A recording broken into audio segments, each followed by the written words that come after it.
Hey, welcome to the Hired AV podcast. My name is Joe Way, and I am your host. And we have a good one for you today.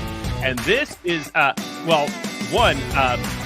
I just heard that it's got 5 campuses or so, or something on those lines, and I would not want that headache. So we're going to have to hear on managing that stuff. But also, we've got a history, a similar histories, having gone through master's in seminary and gone through the church world, and then bam, we're both here in this crazy thing we called higher ed and commercial integration. And so we're going to have a lot of great conversations and good things to talk about. But again, everyone's favorite part of the show, where I stop talking and our guest does. So Wes, welcome to the show. Please tell everyone who you are and what you do. Well, great to be here. Thank you for having me today. I appreciate it.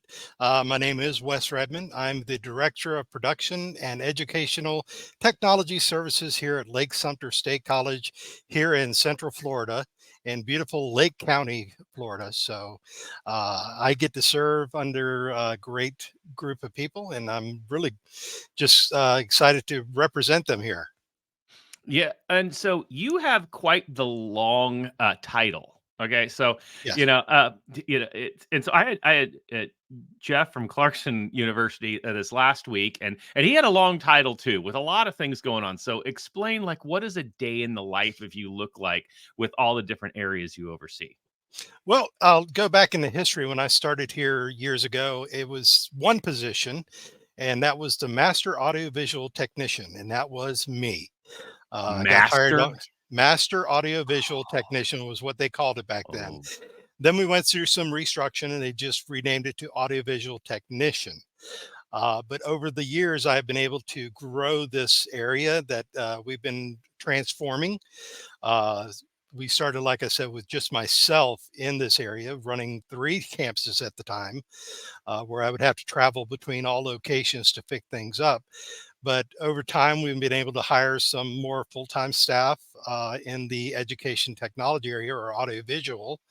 And we've also got a great load of student workers. But last year, we were in the middle of some restructuring, and I had mentioned to our president the need to make things a little bit different. Where we were able to combine our digital production, our production studio, with our audiovisual and our event production into one group. Mainly because we were all working in pretty much the same area, but by having us all work together in one department, we were able to pull strengths and be able to work together in that area. So we pulled in the digital production studio, their staff, the events production, which is the ones who are running our fine arts department, and then our audiovisuals, and renamed them as far as education technologists, mhm. so that they were expanding their scope beyond audiovisual. They were actually doing more in the realms of working with 3D printers and virtual reality, and starting to grow more than just audiovisual. So by combining everybody into one department, we combined it into the production and education technology services. Everybody likes to call us the PETS, which is the perfect acronym, which we do not mind. We actually enjoy that because, we really take claim to that we're a great group. We currently have 4 full-time staff members, and we have 12 student workers currently that work in our department in various areas, whether it's production or education technology. So it's great to have a staff that I've been able to see grow over the years, being able to teach our student workers the field of education technology and digital production and things like that. So it's very, very cool to be able to do that. That is pretty rad. So, all right, there's a whole lot to go there. So Mhm. first, all right, well, so which is better, having a title of director or title of master? I That's a good question. Back in the day, master was the great thing, and I was very excited with that title. But then they changed it to audiovisual technician, which was fine at the time with the restructuring. But I think being the director is not just, it's more responsibility to the people I work with. Because I always tell them I'm here for them.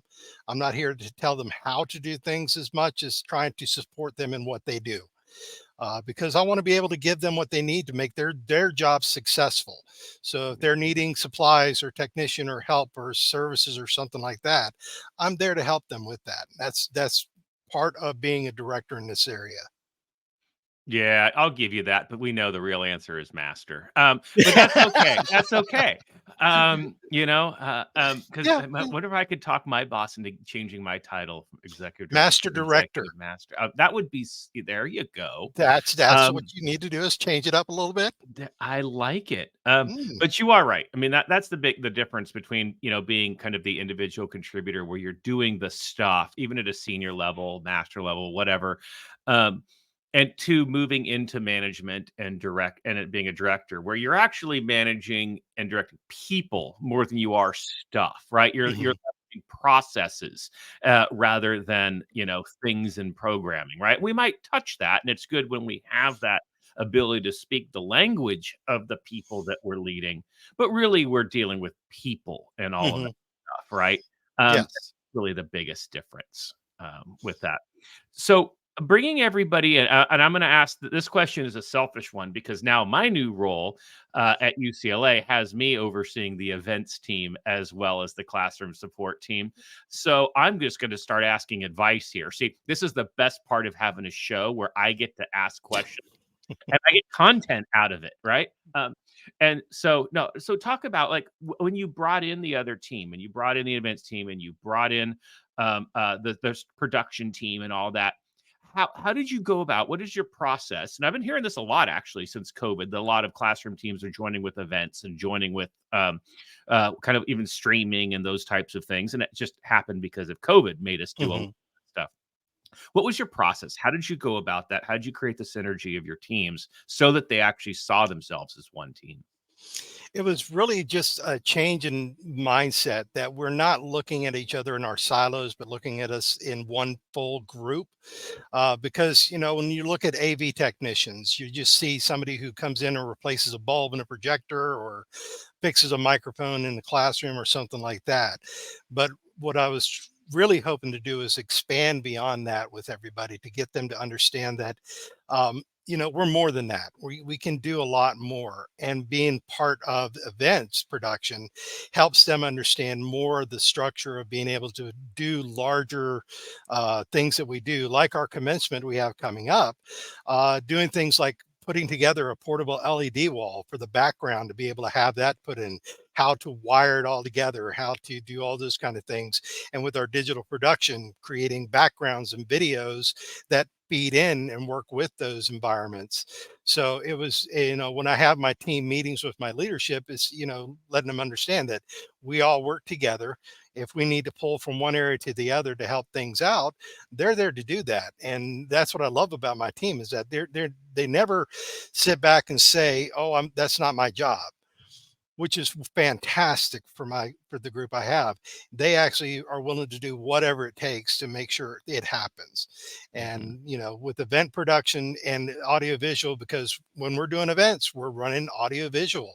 We're actually doing video production. We're showing videos. We're using live stream. We're running the microphones and the sound system of everything.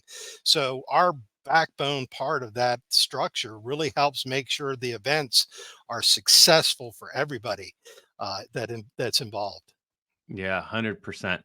I love the way you look at that because it is very similar. Like I would say AV is AV. Now, granted, there is a difference in kind of that, an event is it's got to go, it's happening, it's a production, you're working favors. I mean, there's that how you do it, but essentially AV is AV, right? It's sending content from one place to another in Right. principle, right? So I love that. I love that the way you attacked that. And I think it's a challenge. It's funny. You made me think of a story now that I have my teams combined. And in fact, actually, as I came here, they were given to me in little chunks. Like Hmm. every few weeks, I got a new group and to kind of integrate it. And I remember one of my teams had something they had to do, and I'm like, okay, you got taken care of. I said, oh, we borrowed blah blah blah switch or whatever from this team. I'm like from that whatever team, and I'm like, you didn't borrow anything from any team. Like we're all one. Like this is all us. We're all Yep. shared resource now. And the look on his face was like, wow. mean, I can get like, yeah, I'm like, yeah, that's the whole point, right? Is we're all one shared resource where we can Exactly. help the customer regardless of, and not just have these silos of one touches, don't go outside of this group, and we can and really look at the customer service holistically that way, Hmm. right? Yeah, no, I think that's absolutely. I love that. So now, kind of as you go, what is the biggest challenge now in leveraging really kind of three different areas that, yeah, they're all AV, but they're different. So what is the challenge then in The managing? challenge is we continue to, because our college is continuing to grow by adding our fourth location this past fall. We're looking at our fifth location opening up, groundbreaking in the spring of 24. Is that we have more things that we're responsible for. So we're not just looking at one particular area. We're looking at the classrooms. We're looking at the concept of how we can reach out to those communities. So our digital production team is out getting B-roll and recording footage of events that we have in the locations, getting classroom videos for being able to have those in the future to just use those in video production. So as we continue to grow, we see that we continue to see the need for more staffing, equipment, and being able to expand our reach, because currently our main focus, our main group is in our Leesburg location. But we do have a small group in our other South Lake location, which is nice to have them there because it's one of the other larger campuses. But we also have to be able to spread out and go to other sites to be able to fix things when they need to, do preventive maintenance on things, things of that nature. But we're also looking now towards expanding our production events to be able to have those people have a group down in our larger campus in South Lake. So we're not just in one location, but we're in two. So we can kind of divide the county in half. We got one in the Mhm. south area and one in the north area. So we can reach and be able to service the college in all areas.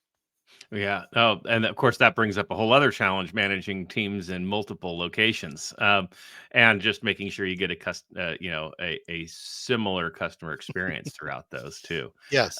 So don't envy you for that. So let's talk. So five campuses, and you said, and now your team was how many? Not a ton of full time, and then you had 12, and that actually leverages all of your stuff. How are you able to manage that in scale then? In scale, we're able to keep most of our educational technologies is where we have most of the staffing at. So I have one full-time education technologist who's in our South Lake location. He manages to take care of the two of the remote sites that are closer to him, and then I'm here in our Leesburg campus myself to be able to cover the northern part of the county for the education technology. But with that, being able to hire in several student workers who are looking at either a technology field or something in audiovisual, that they're willing to be able to learn and do the things that we could teach them here, to give them a heads up and a leg up when they're going out into the workforce. Yeah. Because some of them are sitting there saying, well, I love going to college, but what can it do for me? I said, well, number one, your education is always going to come first. Hmm. Please get that. And they understand that's my number one priority. But being able to teach them how to work a switch, how to do Dante, how things actually work in audiovisual, how to send signals, HDMI, SDI, things of that nature, they're able to take that and actually go out and do things without really a lot of instruction of how to do things. So it's really great that I have that, and being able to structure it and being able to use Microsoft Teams to communicate with my group in several different channels helps us to be able to maintain that. Um, but it is hard. I'm constantly saying, hey, I'd really like to have another full-time technician so I can work on a few other projects that I've got on the plate. But time will tell with that, and as we continue to grow, those opportunities will arise. And I Yeah. actually full-time technician in our South Lake location started out as a student worker for me 2 years ago. So he was able to come on board and learn everything, and he's actually works with me very hard and diligently in that area. So I'm thankful that he was able to stay with me and just transition into a real full-time environment. I love it. I'll tell you, nothing makes me happier than having student workers who turn into full-time employees. Mhm. That to Yeah. me is the greatest. I've had 3 so far now, and who are just rock stars in the industry too. Like Oh yeah. it's such a great feeling. So I love that. So my next question, I'm going to break a Chris Decter rule. In listening to a recent AVIT amplifier with Chris Decter and Ryan Gray, I was told that it's bad form to talk about uh, something that was said before you hit record because no one knows it. But I'm doing it. I'm going to break that rule because before we hit record, um, we talked about your 5 campuses, your graduations. So now, you all do, the this winter you got commencement coming up. So Hmm. now, in managing that across, so you do the all different one in each location. Then what does that look like? What is end of year, especially when you're like, even for you, what is end of year? And this is, I'm going to break a second rule and I'm asking 2-part questions. This is the worst. I'm breaking every rule in one question, 2 questions. What does end of year wrap up look for you? Because obviously you've got finals and stuff going for your classroom team. You've got commencement for your events team. And then what does semester restart look like? So you've got this weird kind of month and a half going on. What does that look like and all of that? And there we go. There's a long question for you. Well, I'll tell you, we actually start because we do a commencement in December and we do one in May, but we also do with our nursing program a nurse pinning program in December and May, which is usually the day before our commencements. So we have basically 4 major events back to back in that time. But we usually start planning these during the August, September, in the early part of the semester, that we start working with our events department, we start working with our advising department in other areas, that we start and marketing, that we start working on the plans for this upcoming commencement. So we start working on who's doing what, where everything needs to be, how's the setup going to look like, how much pipe and drape do we need, everything like that. We work on all the little logistics for about 4 months. And our event production manager, who's currently working in the gym right now, he also maintains that we make sure the production is high quality. So we're not, just winging it. We make sure that everything goes the way it should. So it's a lot of planning coming up to it. And then we also spend, and right now book up the location 1 week before, so we have that time to make sure that the gym is prepared. We have all the pipe and drape set up, the stage set up, podiums, microphones, sound checks. All that's done during the 3 weeks. We also do or during that 1 week, and also some walkthroughs and rehearsals to make sure everybody knows where they're supposed to be on the stage and everything like that. So it's a long process to come to, but when we get started getting closer and closer and closer, the levels of anxiety and pressure start to get a little more. And then there's always these little changes that get made once in a while right before that, we have to kind of tweak things. But because my team is so flexible, it's like, hey, we need to do this, let's switch and pivot and make the change that they're requesting and be able to do that. So it's really great that we're able to plan it out for a few months, Mhm. because even with all the other stuff we have going on, like computers going down on smart boards and having to make sure they're maintained and things like that, the normal everyday work we have, it's also making sure that we are starting to prepare for that. So when it gets closer to, say, Thanksgiving week, that's when we start getting more detailed as far as how we're doing things. Mhm. Yeah, and then all right, so then what will your team now be do over holiday break? You have classroom thing, and then what is ramp up for semester start then? Well, holiday break for the 2 weeks, we're pretty much don't touch anything. So come the 15th of December, we're going to spend the day just basically taking all the equipment down, putting it away in storage, and getting ready for the spring semester to come around. Um, and then we just kind of take 2 weeks away to just relax, recharge, and then we come back January 2nd and get ready to start hitting the ground again. Yep. Yeah, I like having that little break. So I like your Yes, way of saying of putting it away, because I used to be different and do the, "Oh, let's get some things done. Let's get a project done. What can we do over this time?" And you realize it just also adds added stress to your team, unless there's something that's like you have to be compliant with law or something along those right. lines. Obviously, a fire life safety type of issue. Why add stress? Why try to throw a project done when you're only going to be another 12 weeks away to after semester start to get to summer and then actually be able to put some time and effort and planning into it, right?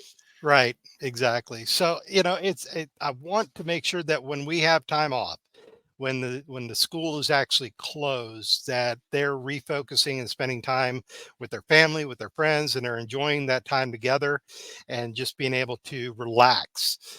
Because I know that we've put a lot of stress on them with everything that we have going on, but just being able to take that time away and recharge those batteries is really important because if you wind up like myself, the stresses kind of affect the hair follicles on top. Mhm. But I just want to make sure they're not only are they enjoying their time off, but when they come back, they can enjoy their work too.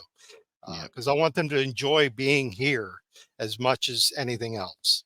Yep. Yeah, absolutely. We do have the same barber, which is great. Yes, We've like yes.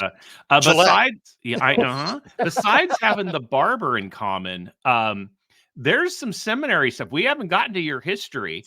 So No. talk. I see that you'd worked for a church for over 10 years, right? You Hmm. went through that. So talk about your history. And, one, we'll figure out how that even leads into AV, but um you're a pastor, you're everything. So talk about that and those interests. How do they kind of align? Well, back in the day, I went to Liberty University. I started there as a student. I was a 35-year-old freshman. Oh, wow. So it was really, really interesting when you come into class and the students are like, "Are you the instructor?" And of course, I'm not, Mhm. because I did have that little bit of age on me.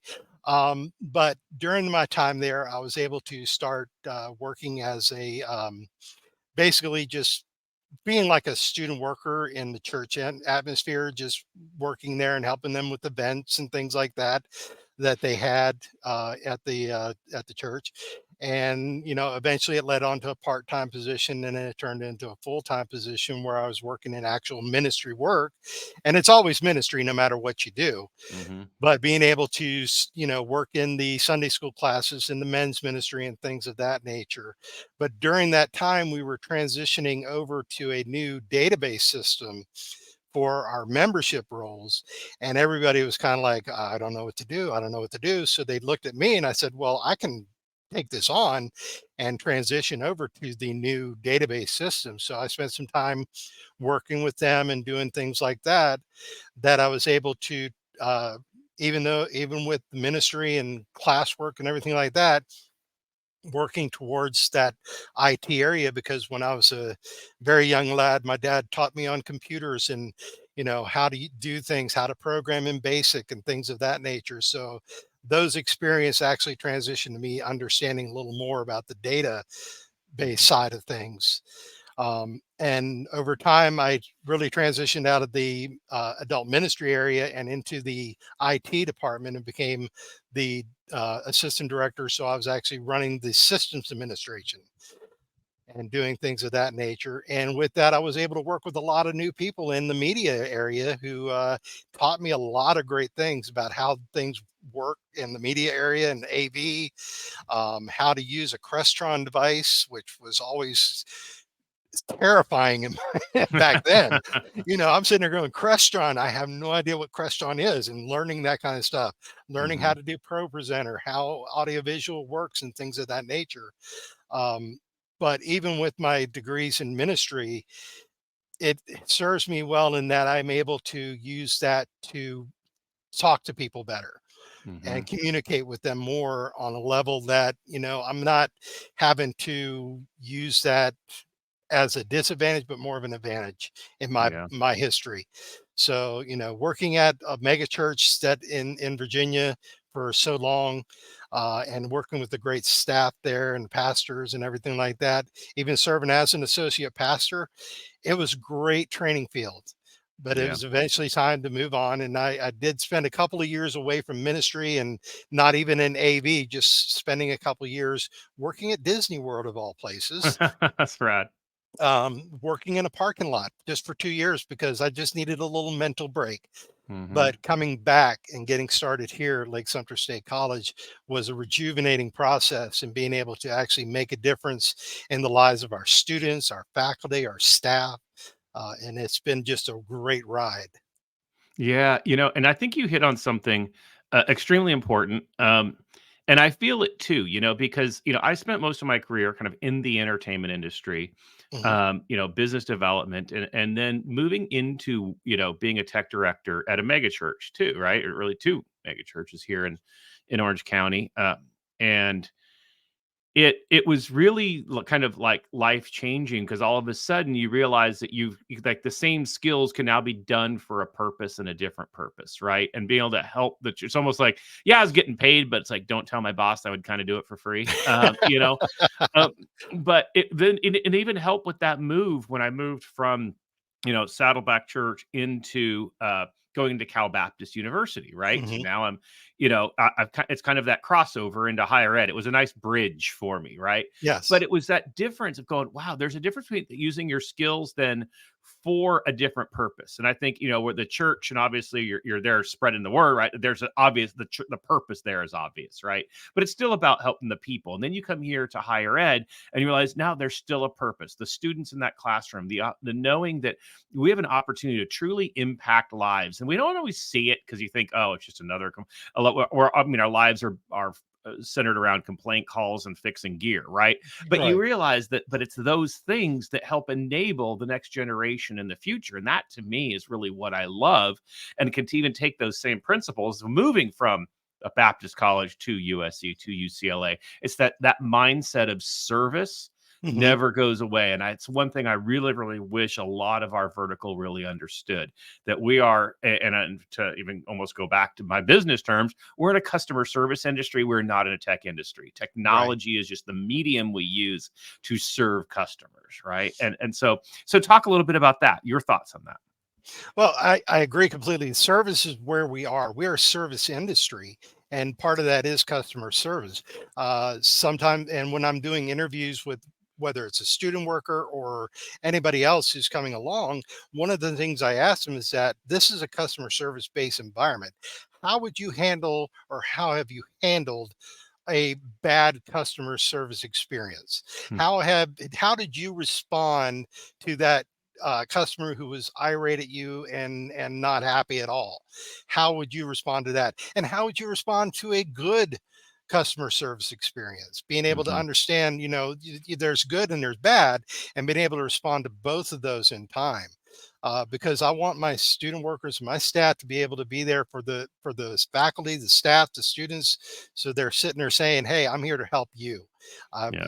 Just like I'm here to help my staff and my crew succeed.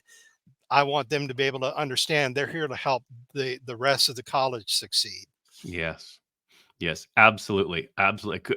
I couldn't agree more with that, and I love that mentality. And I love the idea of looking at it through the customer experience because I think that's so hard, especially for tech people to do. Mhm. It's funny. I actually, no offense to all of my staff, but it's actually almost it's like our student workers almost get it more because they're in there, right? They Mhm. have that firsthand than our full timers who just, and nothing against it. But if you're sitting in your programming, restaurant, extra, whatever all day, things just start looking like ins and outs, right? And they look like ones and zeros.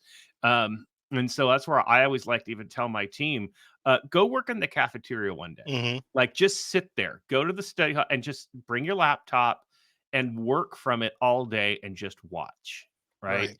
Reconnect and feel what it's like and who we're serving and what they're going through. It's amazing how eye-opening that can be, right? Exactly. And that's where we're starting to go next semester. Is I'm going to be having student workers and my education technology staff actually go into the classrooms and sit and watch and listen and see what is actually happening in the classroom and how we can make it better for them. How can we Mhm. make it better for the student? How can we make it better for the faculty so that it's easier on them? So, and it's just part of that process, and part of, for myself, the great thing I get to enjoy, especially during this busy week, is not only I'm not just out there saying, okay, we need this done, this done, this done. I'm up there on the scissor lift and on the ladder, putting the LED wall together. I'm helping to run the data cables. I'm out there with them, working the field, not just showing them or telling them, but actually helping, being there with them to show them, everybody's part of this team. Hmm. Well, and not only that, well, one, and I'm exactly the same way. Hmm. Like I'm someone who'll jump up on the ladder, get there, and it Yeah. surprises the heck out of everyone too. Because they think, just think, you're executive guy, right? You Yeah. don't do that, even though, um, and yet what it builds that trust of, yes, we're all in the same. We just have different jobs and things we do every day, but we're all in the same and we're all here together. And it does build that extra level of trust of the, one of us, right? Yeah. Yeah. Yeah, absolutely, absolutely. Um, so now, what does all right? Well, I guess I should say. So, what does the future look for you now? It's interesting because I was looking at your timeline and realized you basically started right before COVID, right? Yes. And then go into there. Obviously, you've done some the classroom upgrade. So, give me your 3 to 5 year? What are you guys working on? What are you doing besides opening up a billion more campuses and stuff? We're going to open up a billion more after that. Mhm. Well, we're really looking forward to implementing some great projects in our technology plan. We have a technology committee that meets, and we have a tech plan that we used to revise every year, but we've realized that with so many changes in technology, that having a 3-year technology plan is really too far forward.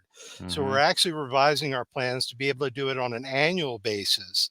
And part of that in the education technology space and events area is being able to upgrade our teaching environments, because even though a lot of people love that online modality, there's a lot more that like being in person. They like being a part of the community of the college. They like being on campus, talking to a professor one on one. So, one thing I love about Lake-Sumter State College is the fact that we're small enough to be able to provide a great educational opportunity for our students, but also that they have that ability to communicate with our professors in a smaller one-on-one environment, or a small group setting or something like that. So, um, for the technology side, we're looking at adding better classroom technology, increasing sound performance in our rooms because we have a few larger spaces. But we're also looking at those future campuses. Our current newest location in Four Corners. Right now, it's in a shopping center, and it's only a couple of classrooms, but it's really serving the community in that area where we're actually Mhm. able to reach out. We've seen a great growth just in the past 3 months, that more and more people are interested in attending classes down there because it's closer to where they live. Yeah.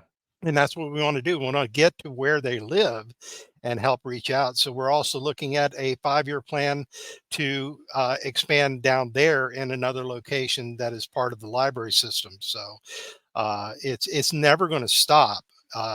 We just realized that as one of the leading colleges here in the state of Florida for for the state colleges, we really have an opportunity to lead the way. Mhm. And part of that is technology. We are currently in the design phase of a 50,000 square foot workforce development building on our Leesburg campus that we're looking to do things like augmented reality, virtual reality, 3D printing training, things like that, that we're trying to get people involved in those areas. So these are future goals that we're reaching towards. And the technology is always changing, but we're trying to get that in ahead of time, so we're not catching up, we're working ahead. Yeah. Yeah. No, I love that. And I loved how you even just started like it's a good way of framing the, you have to plan, right? You got to Mhm. have 5 year plans, but like that.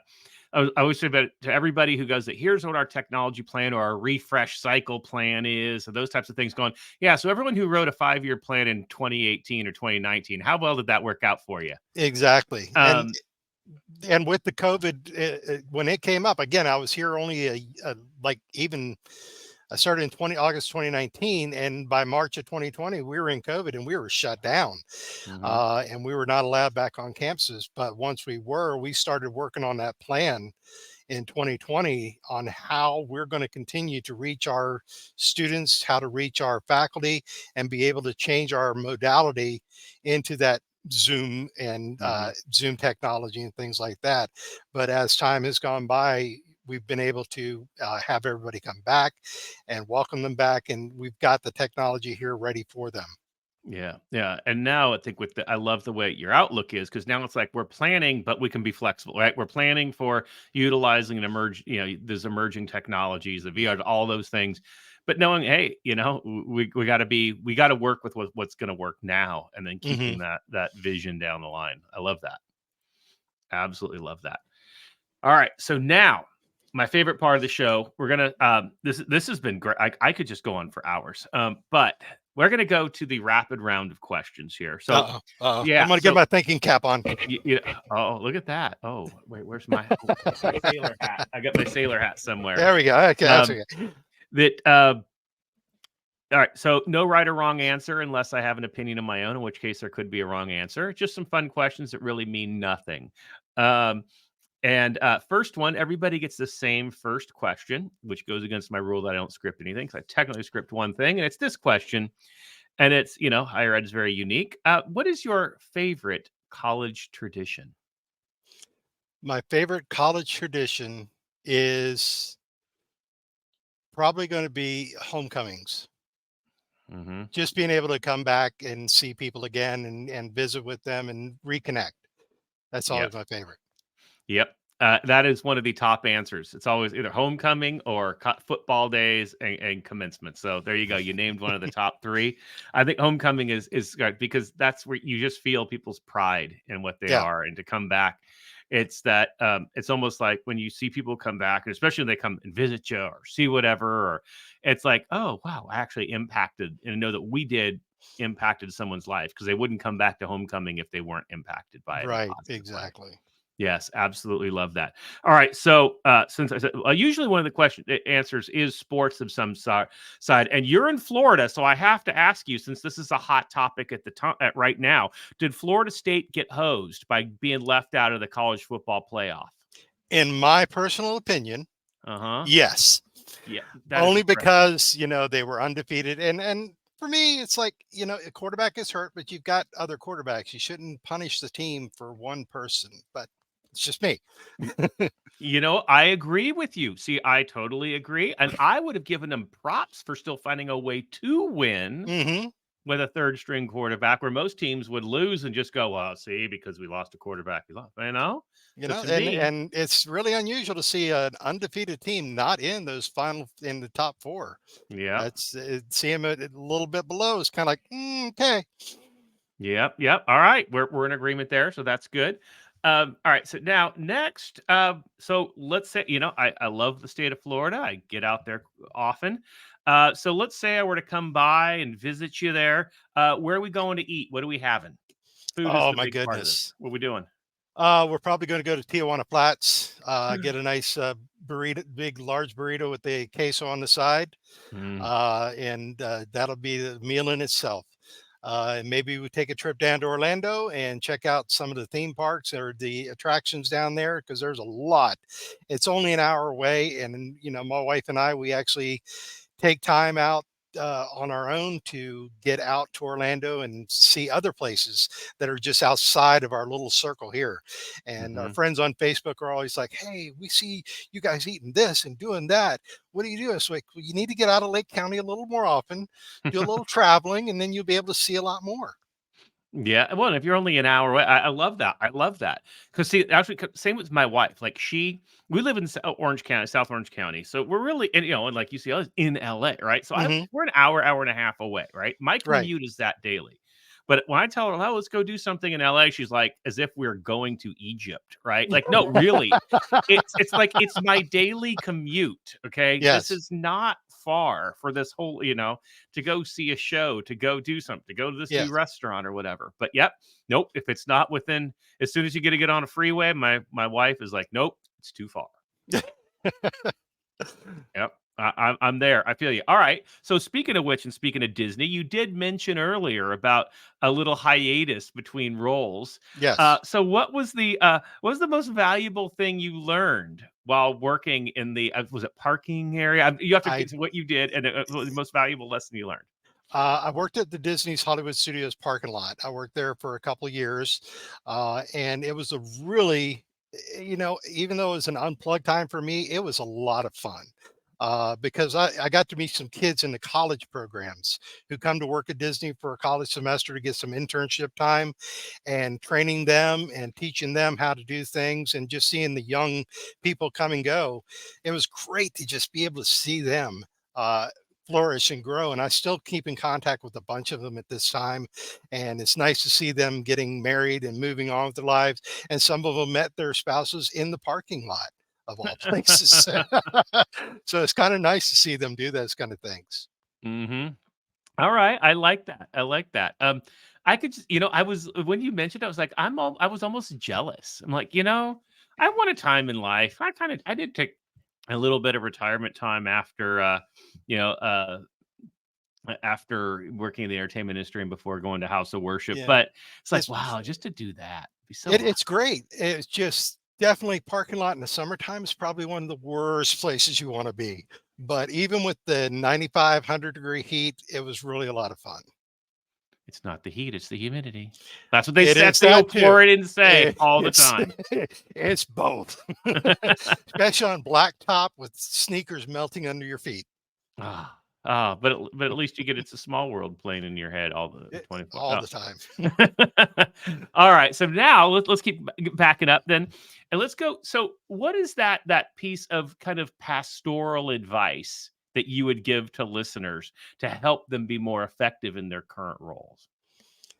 Always be willing to listen to those around you, because in the pastoral role, you had to be able to learn to listen and discern what people were saying to you. Mm, And it wasn't just about what you said on Sunday morning on the pulpit or what you said in the leadership group or something like that. It was more of just being able to hear what they're saying, listen to their hurts, be an open book, be available to them. Because if you can help somebody through their walk in life, no matter what the situation is, you're making a difference to them. Um, yeah. and that's really important to me, is just being able to help people when they need it. Yeah, and I think that even applies. That's a great answer. It applies, like for like leading our staff, but also like, and handling our customers too. Like I always think so often, our customers don't know, often even just how to say the things they're trying to say because they don't speak our language. And sometimes our tech people only want to speak their language. So I even find as a director, like Hmm. I spend a lot of time just being a translator between two. And that really requires that skill of listening. Yeah, you can't speak geek to everybody.